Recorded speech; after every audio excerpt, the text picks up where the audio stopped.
نحمده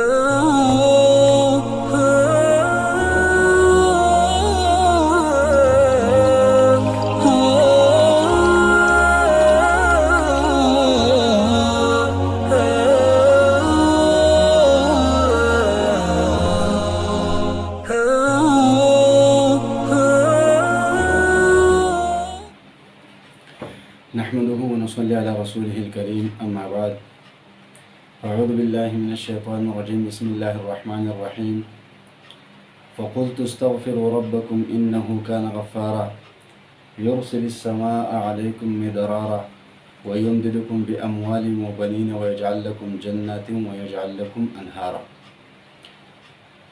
میرے محترم بھائیوں اور دوستوں، آج ہم بات کریں گے استغفار پر، استغفار کے فوائد اور اس کے فضائل، اس پر ہم آج بات کریں گے۔ اکثر آپ لوگوں نے دیکھا ہوگا کہ لوگ مختلف عاملوں کے پاس جاتے ہیں، کوئی رزق کے لیے وظیفہ مانگتا ہے، کوئی تعویذ مانگتا ہے، تو کوئی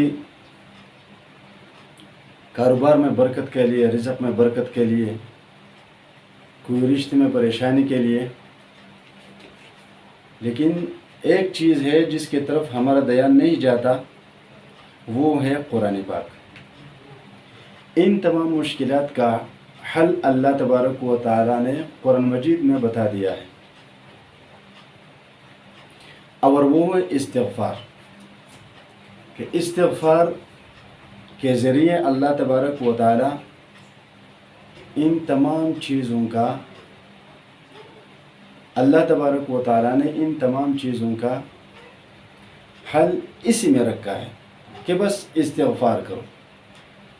اب سب سے پہلی بات تو یہ ہے کہ استغفار ہے کیا چیز، اور استغفار کیسا پڑھا جاتا ہے، اور کس لیے پڑھا جاتا ہے۔ تو سب سے پہلے تو یہ بات بتا دوں کہ استغفار کا مقصد ہوتا ہے اپنے گناہوں کی معافی طلب کرنا، اپنے گناہوں کی معافی طلب کرنا۔ اب کوئی کہتا ہے کتنی مرتبہ پڑھوں، کتنی مرتبہ پڑھوں، کتنی مرتبہ پڑھوں۔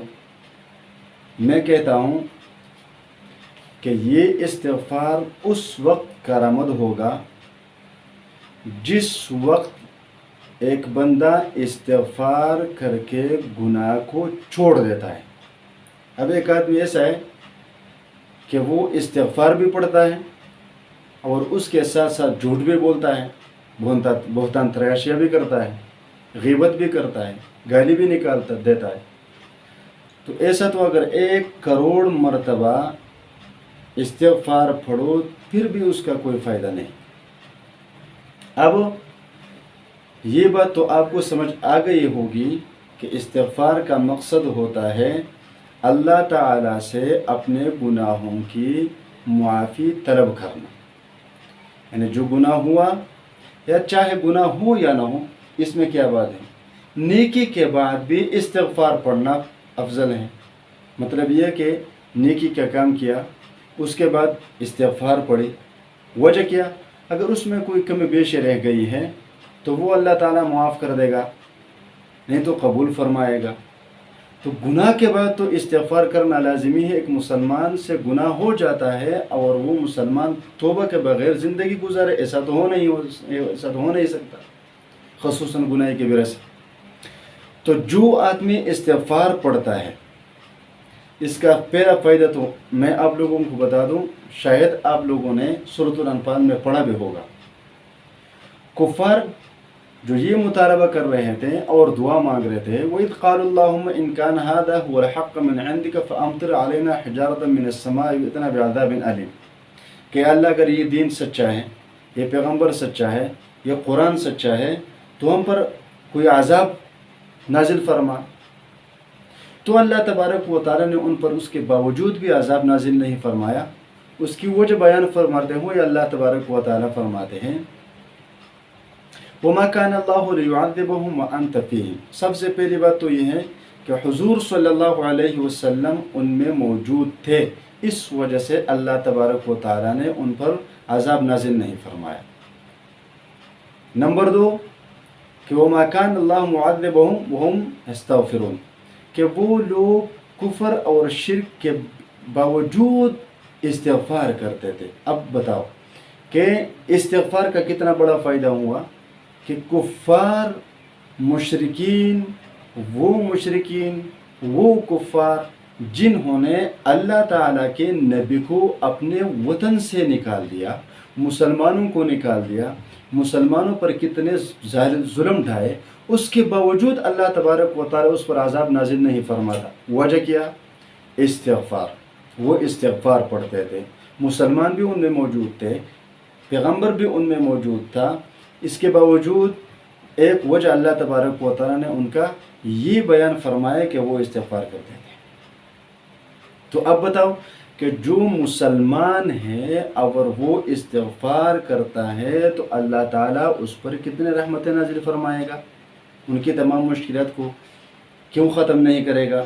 اب میں آپ لوگوں کو بتا دوں، نوح علیہ السلام جب اللہ تبارک و تعالیٰ کے حضور اپنے فریاد کر رہے تھے، اپنے قوم کی طرف سے وہ فریاد کر رہے تھے کہ میں نے ان کو کس طرح دعوت دی، تو ایک بات انہوں نے یہ بتائی، فَقُلْتُ اسْتَغْفِرُوا رَبَّكُمْ إِنَّهُ كَانَ غَفَّارًا، میں نے ان سے کہا کہ تم استغفار کرو، تمہارا رب بخشنے والا ہے، وہ تمہارے گناہوں کو، تمہارے کفر اور شرک کو وہ بخش دے گا۔ ایک فائدہ تو یہ ہوگا۔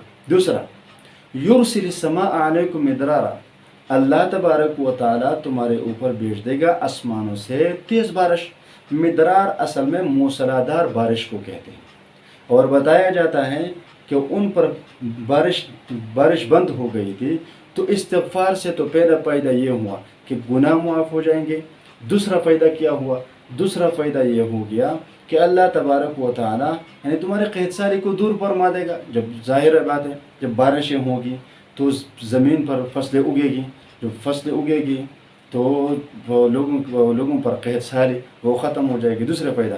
تیسرا فائدہ، وَيُمْدِدُكُمْ بِأَمْوَالٍ وَبَنِينَ، اللہ تبارک و تعالیٰ تمہارا مدد فرمائے گا تمہارے مالوں اور بیٹوں کے ساتھ، یعنی تمہارا مال اور بھی بڑھ جائے گا، جتنا ہے اس سے بھی زیادہ بڑھ جائے گا، اس میں برکت آ جائے گی۔ تو اب بتاؤ، جو لوگ رزق کے لیے عاملوں کے پاس جاتے ہیں کہ کوئی وظیفہ بتا دو، کوئی تعویذ بنا دو، تو وہ استغفار کی طرف ان کا دھیان کیوں نہیں جاتا؟ اور رزق کی برکت کے لیے ہمارا ایک استاد محترم ہے الحمدللہ، اللہ تعالیٰ اس کی زندگی لمبی کرے، وہ مجھے خود بذات خود انہوں نے یہ فرمایا تھا، میں نے مالی شکایت کی تھی، اس نے مجھے بتایا کہ 500 مرتبہ روزانہ استغفار پڑھ لیا کرو، اس طریقے سے کہ ہر فرض نماز کے بعد 100 مرتبہ استغفار پڑھا کرو۔ یہ میرا تجربہ ہو گیا ہے کہ اللہ تعالیٰ نے میرے اس مشکلات کو ختم فرما دیا۔ تو استغفار پڑھنے سے رزق میں برکت آ جاتی ہے، مال میں برکت آ جاتی ہے، اولاد میں برکت آ جاتی ہے۔ وَيُمْدِدُكُمْ بِأَمْوَالٍ وَبَنِينَ، تمہیں بیٹے عطا فرمائے گا۔ اور استغفار کے بعد جب اللہ تبارک و تعالیٰ تمہیں انعام کے طور پر وہ بیٹے عطا فرمائیں گے تو وہ بیٹے ہوں گے۔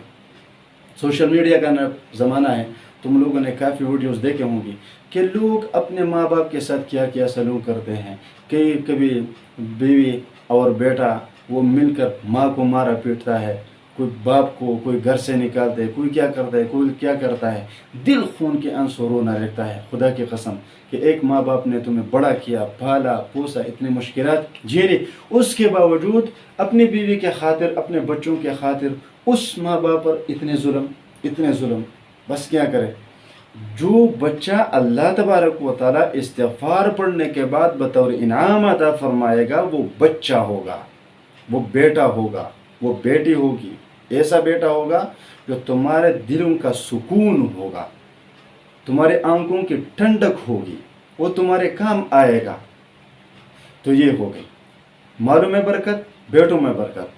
وَيُمْدِدُكُمْ بِأَمْوَالٍ وَبَنِينَ وَيَجْعَلْ لَكُمْ جَنَّاتٍ، اور اللہ تمہارے لیے بنائے گا باغات۔ تو ظاہری بات ہے جب بارشیں نہیں ہوتی تو زمین خشک ہو جاتی ہے، پانی ختم ہو جاتی ہے تو جب بارش رک گئے، زمین خشک ہو گئی، پانی ختم ہو گیا تو اس کے بعد زمین پر فصل کیسے اگے گا؟ ظاہر بات ہے جب بارشیں ہوگی تو وہ زمین نرم ہو جائے گی، فصلیں اگیں گے، پانی بڑھ جائے گا، تو ظاہری بات ہے کہ وہ برکت ہی برکت ہے۔ وَيَجْعَلْ لَكُمْ جَنَّاتٍ وَيَجْعَلْ لَكُمْ أَنْهَارًا، اور اللہ تبارک و تعالی تمہارے لیے پانی کے نہریں بہا دے گا۔ یہ کتنے فضائل ہو گئے۔ اب مجھے بتاؤ، اگر کسی کو کوئی بھی تکلیف ہو تو میری طرف سے میں تو یہی مشورہ دوں گا کہ کسی عامل کے جانے سے پہلے استغفار پڑھ لیا کرو، اور استغفار کا مطلب ہوتا ہے اپنے گناہوں پر اللہ تبارک و تعالیٰ سے معافی طلب کرنا۔ کم سے کم 1500 مرتبہ تو ہر مسلمان کو استغفار پڑھنا لازمی ہے دن کہ یہ پڑھ لے، اپنے گناہوں کو چھوڑ دے، اپنا احتساب خود کرے، پھر اللہ تعالیٰ کے سامنے پیش ہو اور اللہ سے دعا مانگے، تو میرا نہیں خیال کہ اللہ تبارک و تعالیٰ ایسے دعا کو رد فرمائے گا، ہر مشکل دور فرمائے گا۔ تو میں نے آج اس موضوع پر بات کی ہے کہ تمام مشکلات کا حل استغفار ہے، تمام مشکلات کا حل استغفار ہے، چاہے وہ رزق کی تنگی ہو، مالی تنگی ہو، بچوں کی نافرمانی ہو، بچوں کا نہ ہونا ہو، کیونکہ بچے تو اللہ دیتا ہے، اور اللہ اس کو دیتا ہے جو اللہ تبارک و تعالیٰ سے طلب کرتا ہے۔ تو استغفار بھی پڑھ لیا کرو، تو تمام مشکلات انشاءاللہ تعالیٰ اس استغفار کے ذریعے اللہ تبارک و تعالیٰ ختم فرما دے گا۔ اللہ تبارک و تعالیٰ مجھے اور آپ تمام مسلمانوں کو استغفار، جس کا صحیح مفہوم ہے گناہوں کو چھوڑ دینا، اسی طریقے پر مجھے اور آپ سب لوگوں کو استغفار پڑھنے کی توفیق عطا فرمائے۔ وآخر دعوانا ان الحمدللہ رب العالمین۔ السلام علیکم ورحمۃ اللہ وبرکاتہ۔